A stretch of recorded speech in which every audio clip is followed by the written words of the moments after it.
Okay, Assalamu alaikum, and again welcome to Unit 2.2, where we will be discussing about finding the solution of second degree equations. In Unit 2.1, we have discussed what are the equations, what are linear equations और linear equation का फिर solution किस तरह से find किया जाता है और ये कैसे check किया जाता है कि कोई solution इस linear equation का है या नहीं है. So basically about the equation हम discuss कर चुके हैं. अब specifically unit 2.2 is for second degree equation. Second degree equation या जिन्हें हम क्वाड्रेटिक इक्वेशंस भी कहते हैं. ठीक है जी. तो second degree equations are the equations जिसमें जो हाईएस्ट पावर आपके पास है, जो हाईएस्ट डिग्री है वो 2 होगी.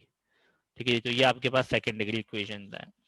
Now again as I said के यूनिट 1.1 में 2.1 में सॉरी हमने डिस्कस किया था about a single variable, one variable linear equation.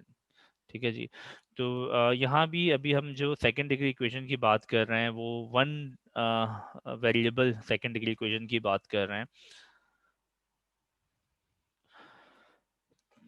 तो जिसे हम क्वाड्रेटिक इक्वेशन भी कहते हैं. A x square plus b x plus c is equal to zero, ये किसकी स्टैंडर्ड फॉर्म है, जनरलाइज फॉर्म है, जिसमें ये ए बी और सी कुछ कांस्टेंट्स हैं. बेसिकली सी एक कांस्टेंट वैल्यू है और बी और ए भी कोई रियल वैल्यूड नंबर्स हैं, लेकिन ये कोफिशिएंट्स कहलाते हैं. कोफिशिएंट्स आर द नंबर्स जो कि इन वेरिएबल से मल्टीप्लाई हो रहे हैं.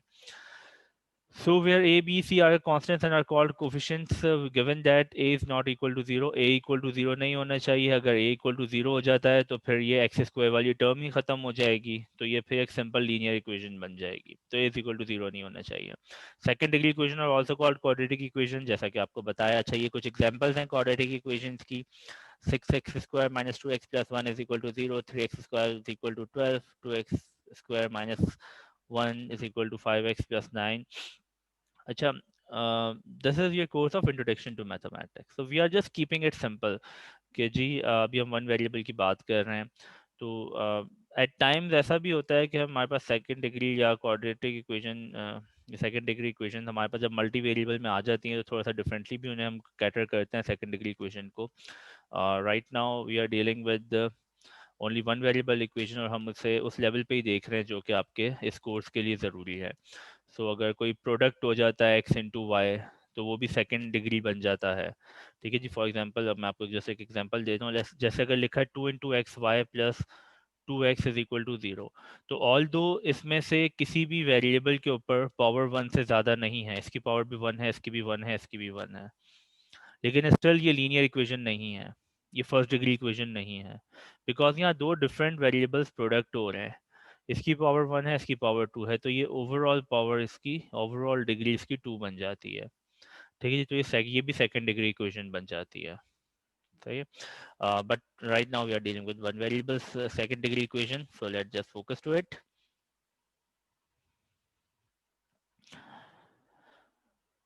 Quadratic equation can have no real roots. अच्छा, रूट्स हम किसे कह रहे हैं, जब भी हम किसी इक्वेशन को एक साइड पे हमारे पास कुछ अलजेब्रिक टर्म्स हैं और दूसरी तरफ जीरो जीरो से इक्वेट करवा रहे हैं, तो राइट नाउ हम उसे रूट कह रहे हैं. कि मतलब एक्स की वो वैल्यूज जो हम किसी इक्वेशन में पुट करें तो वो इक्वेशन इक्विवेलेंट टू जीरो हो जाए.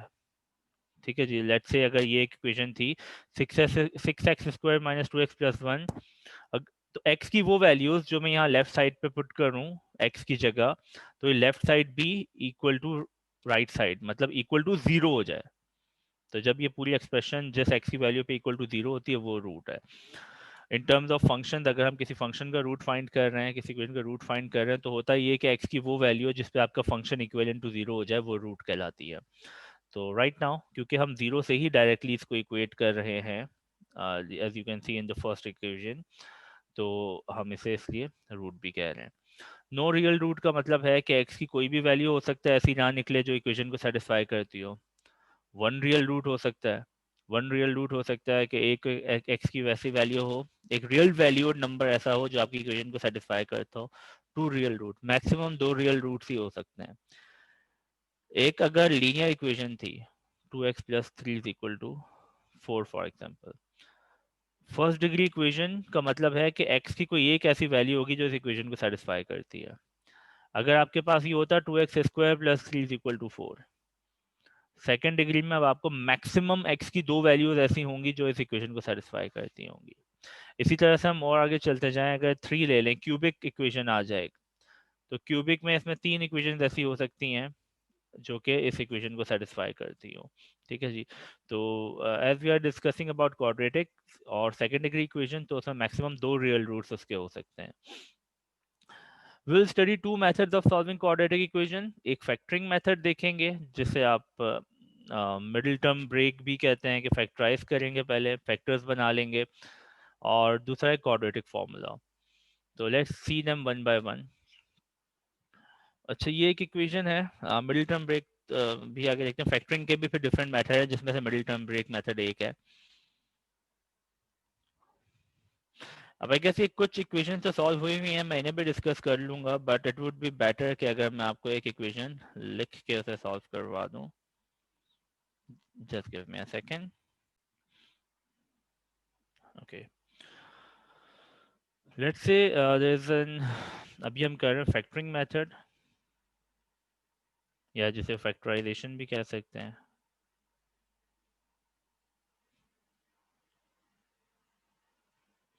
बाय फैक्टरिंग हम इसका सॉल्यूशन फाइंड करते हैं। Let's take an equation, x square plus 6x plus 9 is equal to 0। So अगर इसके रियल रूट एग्जिस्ट करते हैं तो x की दो वैल्यूज हमें ऐसी मिलेंगी जिसपे ये इक्वेशन, जो left side of the equation है, it will become equal to 0। Factorisation में क्या करते हैं, अगर आप एक दफा इसे एक इक्वेशन के लिए ही इजीली सही से देख लेंगे तो it will help you out in all the cases of quadratic equation. Basically हमें करना क्या है, हमें इस मिडिल टर्म को ब्रेक करना है। ठीक है, मैं पहले मिडिल टर्म ब्रेक कर रहा हूँ क्योंकि वो कॉमनली यूज होने वाला है, फिर कुछ स्पेशलाइज्ड केसेस भी देख लेंगे कि जिसमें लेट्स से मिडिल टर्म ना हो। X square plus 6x plus 9 is equal to 0। X square plus 9 will remain there. हमें मिडिल टर्म को ब्रेक करना है, लेकिन मिडिल टर्म को कुछ इस तरह से ब्रेक करना है कि जब हम उस मिडिल टर्म को ब्रेक करें, 6x, मिडिल टर्म क्या है, 6x, 6x, 6x को ब्रेक क्या करना है, 6x के फैक्टर्स बनाने हैं। 6x के कुछ ऐसे फैक्टर्स बनाने हैं कि जब मैं उन फैक्टर्स को ऐड करूं तो मुझे यही टर्म, मिडिल टर्म, दोबारा मिल जाए। ऐड या सब्ट्रैक्ट करूं, मतलब दो ऐसे फैक्टर्स में ब्रेक करना है कि अगर मैं उन्हें ऐड करूं या सब्ट्रैक्ट करूं तो मुझे वापस वही टर्म मिल जाए, 6x। ठीक है जी। अब ऐसे बहुत सारे फैक्टर्स हो सकते हैं। Let's say 5x plus x, let's say 4x plus 2x, इसी तरह से 3x प्लस 3x, इसी तरह से और बहुत सारे, मतलब 2x प्लस 4x, और ऐसे ही let's say 8x minus 2x, 8x minus 2x भी 6x होता है। इसी तरह से let's say 20x minus 14x। so there may be infinite many factors of 6x, कि जब हम उन दो फैक्टर्स को ऐड या सब्ट्रैक्ट करें तो हमारे पास वापस 6x आ जाए। बट ऑब्वियसली ये सब फैक्टर्स हमारे लिए एलिजिबल, हम कोई भी फैक्टर नहीं ले सकते। देयर इज अनदर कंडीशन कि हमें 6x को ब्रेक करना है कुछ इस तरह से कि उसे ऐड सब्ट्रैक्ट करें तो वापस 6x ही आ जाए। लेकिन जब हम उन फैक्टर्स को मल्टीप्लाई करें तो हमें इन कॉर्नर टर्म्स की, जो कॉर्नर टर्म्स हैं इसकी, इनका प्रोडक्ट मिलना चाहिए। अब इन दोनों कॉर्नर टर्म का प्रोडक्ट क्या है, 9 इंटू एक्स स्क्वायर क्या होता है, 9x²। सो बेसिकली हमें 6x के ऐसे फैक्टर्स बनाने हैं कि जिसे ऐड और सब्ट्रैक्ट करें तो 6x मिल जाए, प्रोडक्ट करें, मल्टीप्लाई करें उन फैक्टर्स को तो हमें मिले 9x²। ठीक है जी।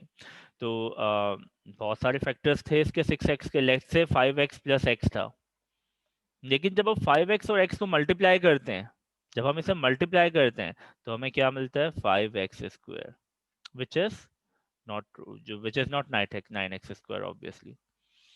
इसी तरह से 4x और 2x को ऐड करें तो 6x बन जाता है, लेकिन जब हम इसे मल्टीप्लाई करते हैं तो ये बनता है 4 2 8, 8x²। इसी तरह से लेट्स से हम इस फैक्टर को ले लें, हमने कुछ लिखे हैं, 5 फैक्टर लिखे हैं, ये इनफाइनाइट मैनी फैक्टर्स हो सकते हैं। 20x माइनस 14x, सब्ट्रैक्ट करूं 20x में से माइनस 14x तो 6x ही बनता है, बट जब इसे मल्टीप्लाई करूं तो ये हो जाता है 280x square, which is obviously not 9x square. So कोई एक फैक्टर एटलीस्ट ऐसा होगा, या हो अगर हम अगर ये सॉल्वेबल है, अगर इसका रूट एग्जिस्ट करता है, तो उसके कुछ फैक्टर, एक फैक्टर ज़रूर ऐसा हो सकता है जो कि इस केस में है 3x प्लस 3। सो 3x प्लस 3x जो फैक्टर है, आ, उसमें अगर हम देखें तो 3x प्लस 3x अगर मैं इसे ऐड करूं तो 6x बन जाता है, और इसी जैसे 3x plus 3x into 3x अगर मैं मल्टीप्लाई करूं तो इट बिकम्स 9x स्क्वायर। तो दिस इज आवर फैक्टर जिसमें हमें ब्रेक करना है, फैक्टराइज करना है। So ये 6x can be break into, can be written as 3x plus 3x. You just have to keep this in mind कि factors तो बहुत सारे हो सकते हैं कि जब आप ऐड करें सब्ट्रैक्ट करें तो मिडिल टर्म बन जाए, लेकिन हमें वो चूज करना है कि जिसे ऐड सब्ट्रैक्ट करके तो मिडिल टर्म बने लेकिन मल्टीप्लाई करके कॉर्नर टर्म्स का प्रोडक्ट बने। अगर कोई भी ऐसा नंबर नहीं है, ऑब्वियसली लेट्स से हो सकता है कि आपके पास ऐसे फैक्टर्स हों कि ऐड सब्ट्रैक्ट करके मिडिल टर्म बन रही हो, लेकिन कोई भी नंबर्स कॉम्बिनेशन ऐसा ना बन रहा हो कि प्रोडक्ट करने पे कॉर्नर टर्म्स बन रही हो, तो देन इट इज़ फीजिबल कि हम उसे क्वाड्रेटिक फॉर्मूले से सॉल्व कर लें, क्योंकि फिर उसके फैक्टर्स कुछ फ्रैक्शनल फॉर्म में बन रहे होंगे, सॉरी कुछ रेशनल फॉर्म में बन रहे होंगे, रेशो की फॉर्म में, मतलब 3/4 प्लस 7/2 ये उसका फैक्टर हो सकता है। फैक्टर्स कुछ ऐसे हो सकते हैं, लेट्स से 1/4 प्लस 3/4, कुछ इस फॉर्म में फैक्टर्स हो सकते हैं। ठीक है जी, तो वो हम ऑब्वियसली हम जब फैक्टर्स बना रहे हैं इनफाइनाइट मैनी फैक्टर्स, तो उसमें हम इस तरह के रेशनल फैक्टर्स तो कंसिडर नहीं कर रहे थे। तो फिर इस केस में बेहतर होता है कि आप क्वाड्रेटिक को फॉर्मूले को अप्रोच को यूज़ कर लें। लेकिन इस केस में वी हैव द फैक्टर जो कि हम इजीली बना सकते हैं, जिसे ऐड सब्ट्रैक्ट करने से मिडिल टर्म आ रही है, प्रोडक्ट करने से कॉर्नर टर्म्स आ रही हैं। अगर ऐसा फैक्टर हमने सही बना लिया है, तो द नेक्स्ट स्टेप इज कि अब हम इस इन दो टर्म्स और इन दो टर्म्स में कॉमन लेते हैं, कॉमन फैक्टर्स निकालते हैं।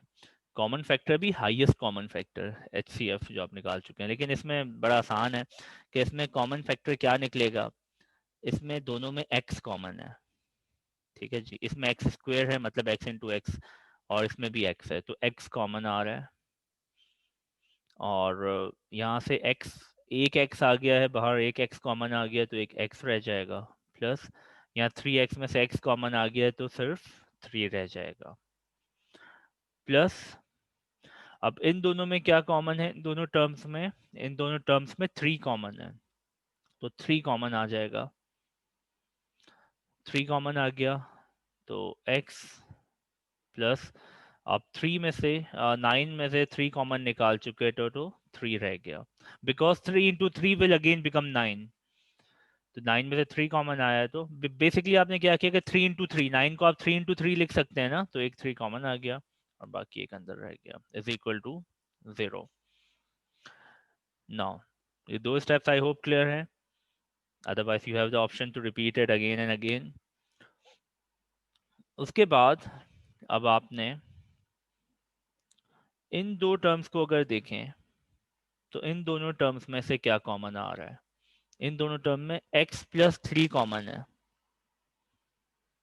ऐसे ही, और ये हर दफा एक टर्म कॉमन आ रही होगी अगर आपने ये फैक्टर सही बनाए थे, तो ये फैक्टर सही बनाए हैं तो अब x प्लस 3 इन दोनों में कॉमन आ रहा है, x प्लस 3 कॉमन आ गया तो लेफ्ट साइड की टर्म में, इस टर्म में x प्लस 3 कॉमन आ गया तो बाकी क्या बचा, x प्लस, यहाँ से भी x प्लस 3 कॉमन आ गया था तो बाकी क्या बचा, 3 इज इक्वल टू 0।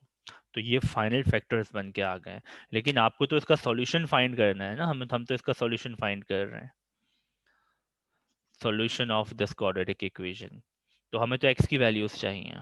अच्छा जी, अब ये दो टर्म्स हैं जो प्रोडक्ट हो रही हैं और उसका प्रोडक्ट इक्विवेलेंट टू 0 है, अब एक तो तरीका ये है कि जी हम सिंपली, मैं आपको बता दूं कि जी दोनों को जीरो से इक्वेट करा देते हैं, लेकिन दोनों को भी जीरो से क्यों इक्वेट करवाते हैं? अगर मेरे पास कोई भी दो टर्म्स हैं, लेट्स से दो वेरिएबल्स हैं आसानी के लिए, ए और b, a multiply by b equal to zero है, तो ए मल्टीप्लाई बाय बी कोई ना कोई वैल्यू होगी, ए की कोई वैल्यू बी की हो सकती है, ये इक्विवेलेंट टू जीरो सिर्फ दो ही केसेस में हो सकते हैं, और वी कैन से कि तीन केसेस में, लेकिन दो केसेस में ही हो सकते हैं। वो क्या है कि या तो बी इक्वल टू जीरो हो जाए, बी इक्वल टू जीरो हो जाएगा अगर, तो ए की कोई भी वैल्यू हो, 1 2 3 4 5 6 7, वो जीरो से मल्टीप्लाई होकर जीरो ही हो जाएगी, और ये पूरी term zero equal to zero हो जाएगी। मतलब अगर बी इक्वल टू जीरो हो जाए तो ये left side equal to zero हो जाएगी।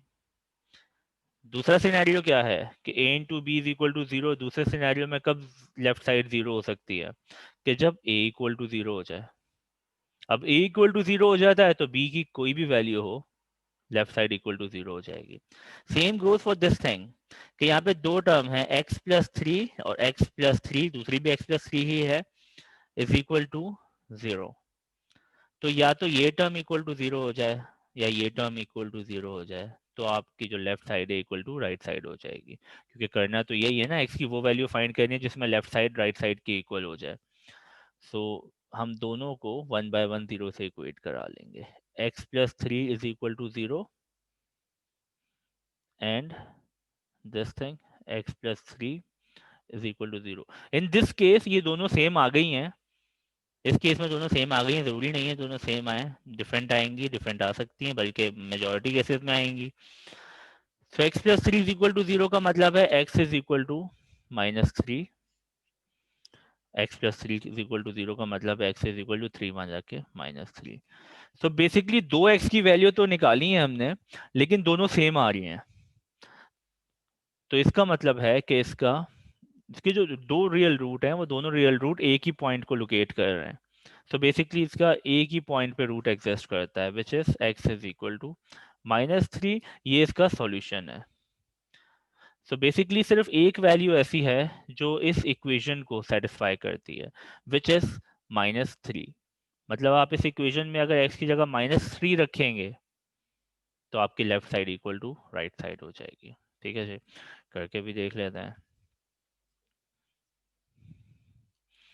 इक्वेशन थी x square plus six x plus nine is equal to zero. X की जगह माइनस थ्री पुट कर देते हैं, minus three square plus six into minus three plus nine equal to zero. Minus three square will be six plus sorry 9, why I did this, minus 3 square is equivalent to 9।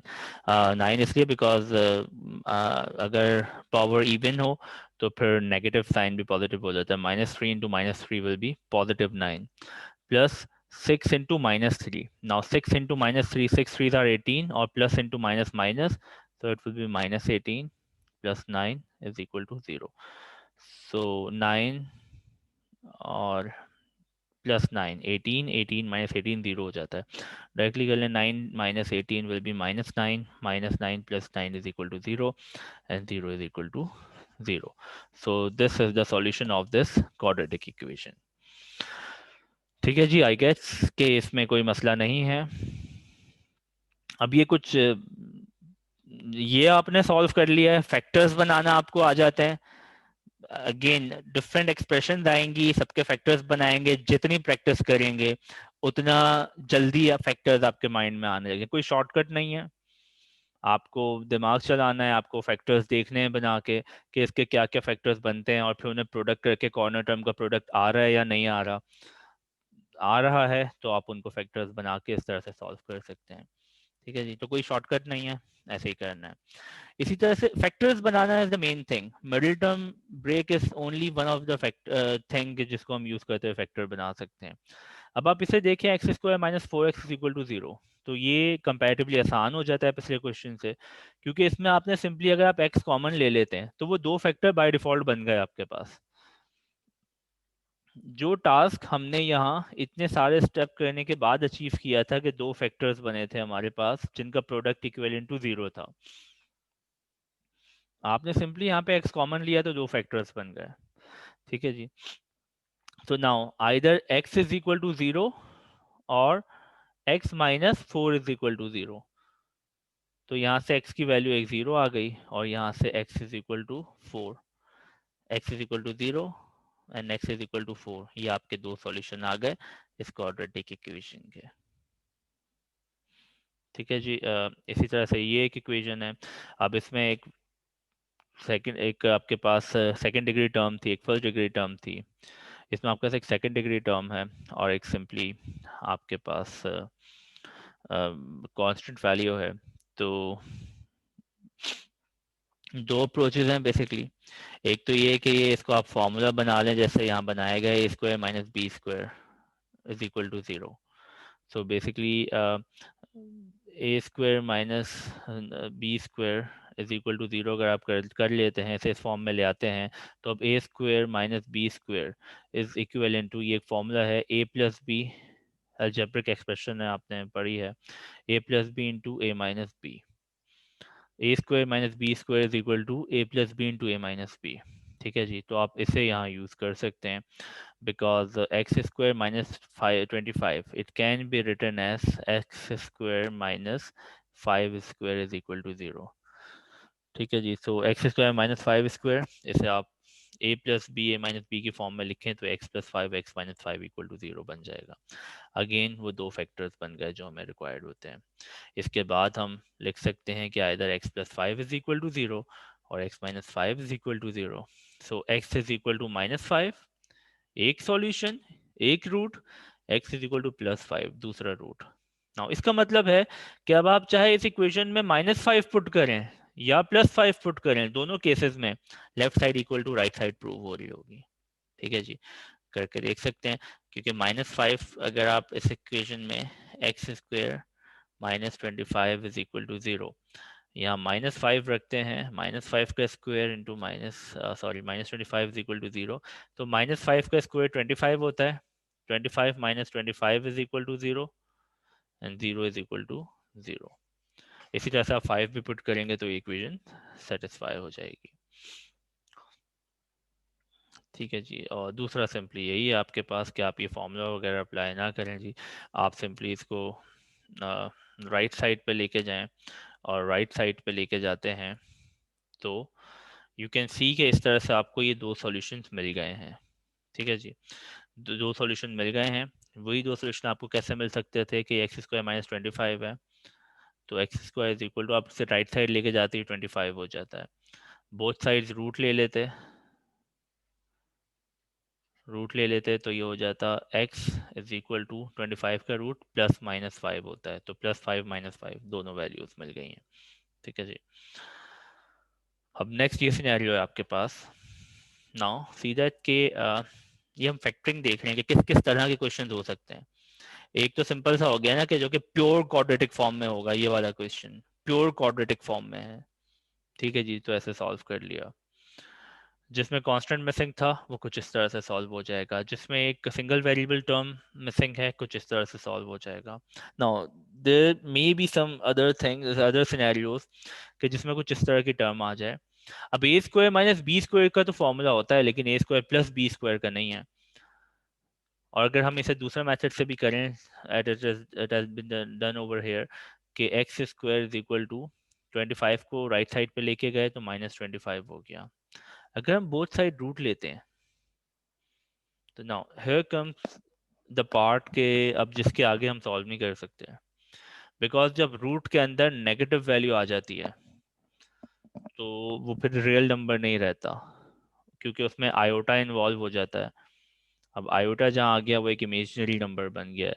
तो मतलब जब भी root के अंदर negative value आ जाए, कभी भी रूट के अंदर नेगेटिव वैल्यू आ जाए, तो अब इसका रियल रूट एग्जिस्ट नहीं करता।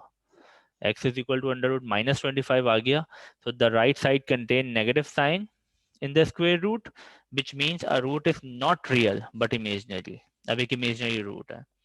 We state that the real root does not exist. तो जब रूट के अंदर नेगेटिव वैल्यू आ जाए तो real root does not exist, ठीक है जी। आई होप इतना आपके लिए इस मेथड में काफ़ी था, लेकिन अब ये क्यों नहीं हो सकता, ये भी रीज़न है ऑब्वियसली कि अगर आपके पास रूट के अंदर 4 होता है, 4 रूट का मतलब क्या है, +-2, मतलब आप 2 का स्क्वायर करेंगे जब भी आपको 4 मिलेगा, -2 का स्क्वायर करेंगे जब भी आपको 4 मिलेगा। बिकॉज जब भी आप किसी नेगेटिव नंबर का भी स्क्वायर करें, मतलब पावर आपकी इवन हो, तो हमेशा पॉजिटिव वैल्यू ही मिलती है, ठीक है। लेकिन -4 अगर आप लिखते हैं, there is no such value, because root और स्क्वायर दोनों एक दूसरे के इनवर्स ऑपरेशन है। There is no such value कि जिसे आप स्क्वायर करें तो -4 मिले। 2 - 2 को जो स्क्वायर करें आपको रूट के अंदर वाली वैल्यू वापस मिल जाएगी 4। लेकिन कभी भी कोई भी नंबर ऐसा इन रियलिटी नहीं होता जिसे आप स्क्वायर करें तो आपको -4 मिल जाए। तो क्योंकि किसी भी टर्म का स्क्वायर नेगेटिव नहीं हो सकता, तो इसका मतलब है कि रूट के अंदर कभी भी नेगेटिव वैल्यू आ ही नहीं सकती इन रियलिटी। तो अगर ऐसा सिनेरियो आ रहा है तो it's an imaginary number, not a real number. ठीक है जी, यही क्वेश्चन हम पहले मैं आपको करवा चुका हूँ सॉल्व, अभी जो मैंने मैनुअली करवाया था। अगेन लिखा तो हुआ है, बट मैनुअली करवाने से अगेन स्टेप बाय स्टेप आपको समझाया जा सकता है। तो आई जस्ट डिड दैट। एक और क्वेश्चन है, चलें इसे भी देख लेते हैं।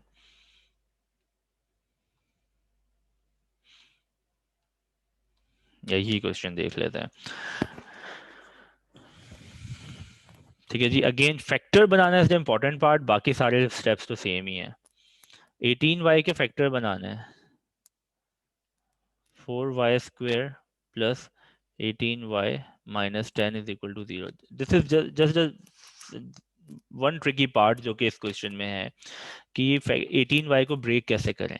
अब 18y के अगेन बहुत सारे फैक्टर्स हो सकते हैं, 9y plus 9y, 10y plus 8y, 7y plus 11y, 40y minus 22y, सबको ऐड सब्ट्रैक्ट करने पे 18y मिलता है। लेकिन हमें ऐसा फैक्टर चाहिए जिसे प्रोडक्ट करने पे इनका प्रोडक्ट मिलता हो कॉर्नर टर्म्स का, और वो क्या है, वो है -10 × 4y² विच इज -40y²। तो यू हैव टू सी के कौन सी टर्म्स ऐसी हैं जिनका प्रोडक्ट -40y² आता है। आप इसको थोड़ा सा रिवर्स इंजीनियरिंग भी कर सकते हैं, रिवर्स कैलकुलेशन भी कर सकते हैं कि आप -45 के वेक्टर 40y² के वेक्टर बना लें। अच्छा, y² तो वेरिएबल है, इसका तो ना भी आप कैटर करें इससे तो सही है। -40 के आप पहले फैक्टर्स बना लें और देखेंगे क्या कोई फैक्टर ऐसा है जिसे ऐड सब्ट्रैक्ट करने से 18y आता है। -40 के क्या क्या फैक्टर्स हो सकते हैं, -40 के फैक्टर्स हो सकते हैं प्रोडक्ट करने से -40 जिनको आता हो, तो वो लेट से हो सकता है आपके पास 10 × 4 या -10 × 4, और या फिर हो सकता है आपके पास 10 × -4, ये एक अलग फैक्टर है, दोनों अलग फैक्टर हैं। तीसरा आपके पास है 20 × 2 -20 × 2, ये एक अलग फैक्टर है, और 2 × -20 ये भी एक अलग फैक्टर है। ठीक है जी, सो और भी फैक्टर्स हो सकते होंगे, लेकिन नॉर्मल एक सिंगल टर्म फैक्टर्स आपके पास यही हैं। तो -10 × 4 -40 तो हो जाता है, लेकिन 10 × 4 10 + 4 18 नहीं होता, लेकिन वी हैव अ फैक्टर। -20 × 2 -40 हो जाता है, ये हम थोड़ा सा डिफरेंटली कर रहे हैं। पहले हमने एडिशन वाले फैक्टर्स बनाए थे और देखा था कि प्रोडक्ट टर्म बनती है नहीं बनती। अब हम प्रोडक्ट टर्म के फैक्टर्स बना रहे हैं और देख रहे हैं कि एडिशन वाली टर्म कोई ऐसी टर्म है इन फैक्टर्स में जिनको ऐड करके मिडिल टर्म आ जाए। तो दोनों तरह से हो जाएगा, तो आपको जिस तरह से आसान लगे आप हर तरह के क्वेश्चन पे फिर अप्लाई कर सकते हैं। सो -20 × 2 -40y² तो हो जाता है अगर मैं यहाँ y भी लगा दूँ, बट -20 + 2 -18 होता है, हमें क्या चाहिए +18। तो हमारे पास एक और फैक्टर इसका होगा, वो होगा, अगर मैं इसको कर लूँ, क्योंकि इसके बहुत सारे फैक्टर्स हैं, मैं थोड़ा सा साइड में लिख लेता हूँ ताकि और कुछ आपको क्लियरली दिख जाए। लेट्स से एक फैक्टर मैंने बनाया था -10 × 4, वाई ऑब्वियसली दोनों के साथ है, y × y y² हो जाता है। आपको कैलकुलेशन में वेरिएबल को का ख्याल रखने की ज़रूरत नहीं है। दूसरा फैक्टर आपके पास हो सकता है -10y, तो हो गया था, सॉरी, 10y इंटू -4y, ठीक है जी। इसी तरह से 20y इंटू -2y, ये भी -40y होता है। इसी तरह से -20y इंटू 2y, ये भी आपके पास हो सकता है। तो इस तरह के बहुत सारे 10 4 के और 20y के डिफरेंट कॉम्बिनेशन बन सकते हैं, ठीक है जी। हमारे काम का कौन सा है? ये तो दोनों ही नहीं है, इन दोनों में से कुछ लग रहा है। सो -20y plus 2 into 2y -40y² होता है। बट अगर मैं इन दोनों को सब्ट्रैक्ट कर -20y प्लस 2y करूं तो वो -18y बनता है, ठीक है जी। हमें क्या चाहिए? +18y। तो this is the factor that we need, 20y -2y। अगर मैं इनको प्रोडक्ट करूं तो -40y² बनता है। अगर मैं 20y में से माइनस करूं 2y तो वो 18y बन जाता है, ठीक है जी। तो 4y² plus 20y -2y -10 is equal to 0। 20y -2y is 18y, 20y -2y multiply by -2y is -40y²। Factors बन गए। This was just a tricky part जो आपको करना है। You can use any approach to do that. उसके बाद same चीज़ है जी, इन दोनों में से 4y कॉमन आ रहा है। नाउ सिर्फ y कॉमन नहीं आ रहा, जो कुछ कॉमन निकल सकता है निकाल लेना है। मैक्सिमम जो हाईएस्ट टर्म कॉमन निकल रही है वो निकाल लेनी है। 4y दोनों में से कॉमन आ रहा था, 4y कॉमन ले लिया। लेफ्ट साइड वाले इस टर्म में से 4y निकल गया तो सिर्फ एक सिंगल y बचा जो यहाँ लिख दिया। यहाँ से 4y निकला तो y तो चला गया, 20 डिवाइड बाई 4 इज 5, तो 5 यहाँ रह जाएगा। बिकॉज 5 4 आर वापस 20 बन जाते हैं अगर मैं इस ब्रैकेट को वापस रिजॉल्व करके ऊपर वाली टर्म की फॉर्म में लेके आता हूँ तो, ठीक है जी।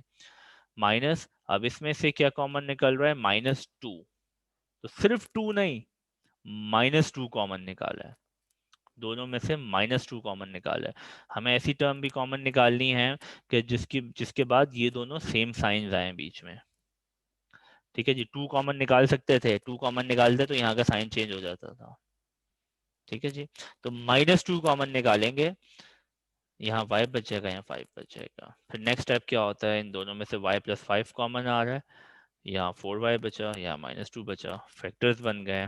दोनों फैक्टर्स को 1 by 1 0 से इक्वेट करा लेना है।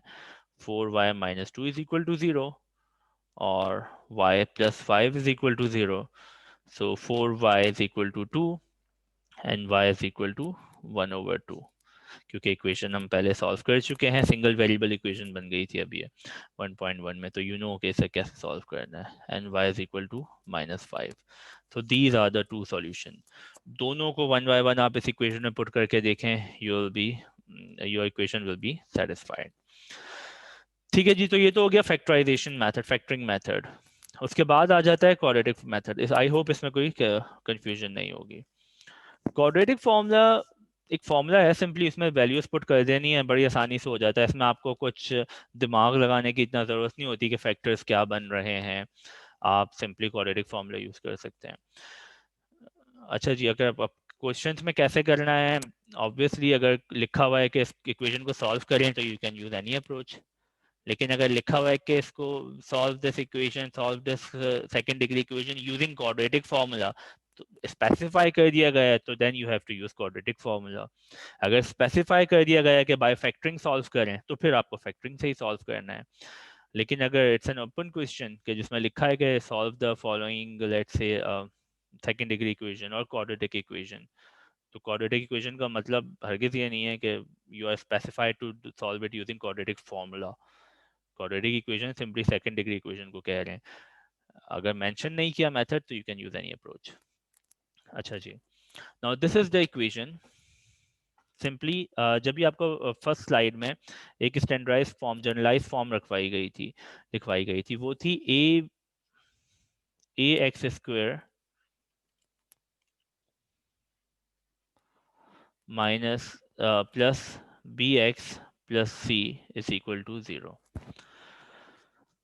ए वो कोफिशिएंट होता है जो एक्स स्क्वायर से मल्टीप्लाई हो रहा है, और बी वो कोफिशिएंट होता है जो एक्स से मल्टीप्लाई हो रहा है, और सी जो कांस्टेंट वैल्यू होती है वो होती है। तो आपकी जो भी क्वाड्रेटिक इक्वेशन है आपको उसको इनसे कंपेयर करके इस जनरलाइज फॉर्म से कंपेयर करके ए बी और सी की वैल्यूज निकाल लेनी है। एज यू कैन सी कि एक्स स्क्वायर के साथ जो टर्म होती है वो ए होती है, यहाँ कोई भी नहीं है तो ए इज इक्वल टू 1 हो गया, क्योंकि एक्स स्क्वायर के साथ 1 मल्टीप्लाई हो तो वो एक्स स्क्वायर ही रहेगा। ठीक है जी। एक्स के साथ क्या टर्म लिखी है, you have to take it with the sign as well, because यहाँ प्लस का साइन था या माइनस का आ रहा है। तो x के साथ जो टर्म होती है वो क्या होती है b, सो b क्या है -2, और जो कांस्टेंट वैल्यू होती है वो c होती है। ठीक है जी, again you have to take it with the sign because generalise form में पॉजिटिव साइन था। So c is equal to -48. The first task is to just get these values out of your equation. आपने ये तीन equation से तीन values निकाल ली। उसके बाद quadratic formula, it's standard formula -b plus minus under root B square -4 into a into c divided by 2a. You just have to put these values in this formula.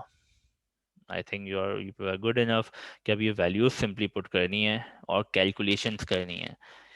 You must be aware कि जी calculator आप किस तरह से use कर रहे हैं, minus science का ख्याल रखना है, ब्रैकेट्स का ख्याल रखना है।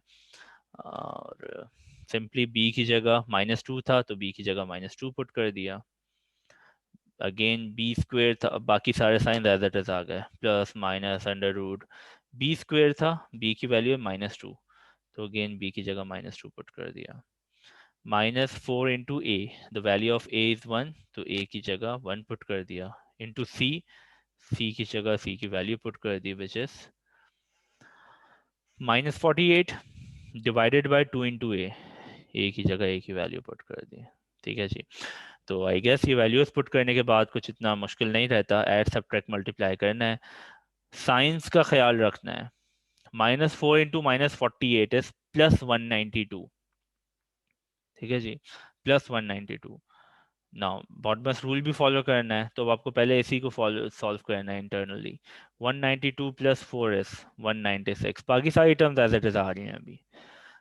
अब रूट ऑफ 196, पहले ब्रैकेट्स को सॉल्व कर थे ना, ये समझ लें ब्रैकेट ही है, बिकॉज रूट 196 का मतलब है 196 की पावर 1/2।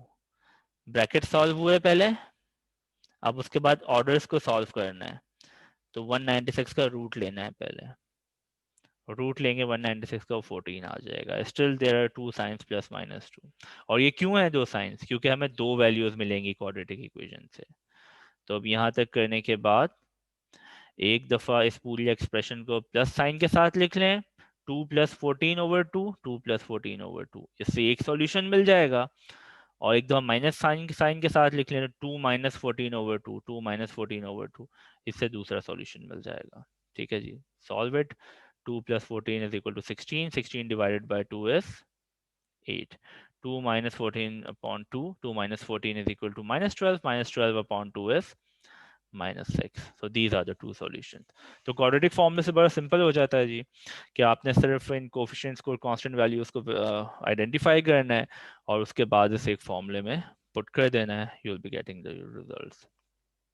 ये तीन रिव्यू क्वेश्चंस हैं, ये आप कर लेंगे तो then you will be able to solve